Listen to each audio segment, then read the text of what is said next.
22 yanvar 2026-cı il. Davos.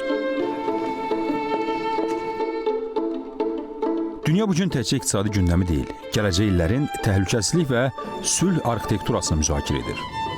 Davos bu dəfə klassik iqtisadi forum deyil. Burada qlobal güclər yeni dünya nizamının konturlarını çizir. Gündəliyin mərkəzində isə bir anlayış dayanır: Sülh Şurası. Məhz bu platformada Azərbaycan qlobal geosiyasi masada təsisçi aktor kimi yer alır. Prezident İlham Əliyev və tədbirdə iştirak edən digər dövlət və hökumət başçıları Sülh Şurasının nizamnaməsi sənədini imzalayırlar. Biz birlikdə artıq biz elə bir mövqedəyik ki, böyük bir şansımız var. Bu hətta şans da deməzdim, bunu deyərdim ki, mütləq icra ediləcək işlərdir.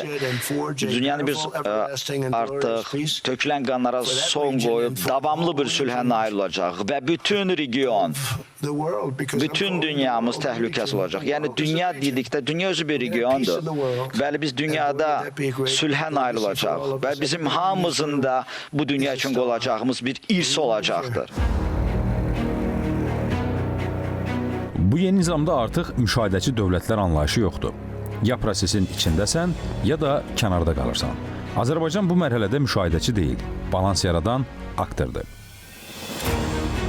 Davosda imzalanma mərasimindən sonra Amerika Birləşmiş Ştatları prezidenti Donald Trump prezident İlham Əliyevlə təkbətək görüş keçirir. Bu görüş Azərbaycanın regional deyil, artıq qlobal sülh gündəliyində rəsmi aktor kimi tanınmasının göstəricisidir. İki lider arasında keçirilən görüş strateji xarakter daşıyır. Müzakirələrin mərkəzində regionda formalaşmış real sülh mühiti dayanır. Azərbaycan-Ermənistan xətti üzrə enerji və nəqliyyat axınları, Zəngəzur dəhlizi, TRIP layihəsi regional bağlantıların əsas sütunu kimi dəyərləndirilir. Eyni zamanda Amerika Birləşmiş Ştatları prezidentinin sədrliyi ilə yaradılan Sülh Şurasının yaxın şərqdə və qlobal miqyasda münaqişələrin həllinə verəcəyi töhfələr xüsusi vurğulanır. Azərbaycanın Sülh Şurasına təsisçi üzv dövlət qismində dəvət olunması Amerika Birləşmiş Ştatları Azərbaycan strateji tərəfdaşlığının ölkəmizin sülh və təhlükəsizlik gündəliyində etibarlı aktor statusunu açıq təsdiq edir. Ermənistan və Azərbaycan. Yəni artıq bu liderlər mənim yaxın dostlarım olublar, indi də dostlarımdır. Azərbaycan bu şuraya sadəcə qoşulmadı.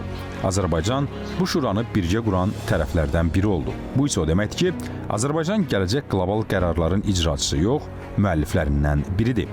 Kamil Eldaroğlu, ASTV Xəbər.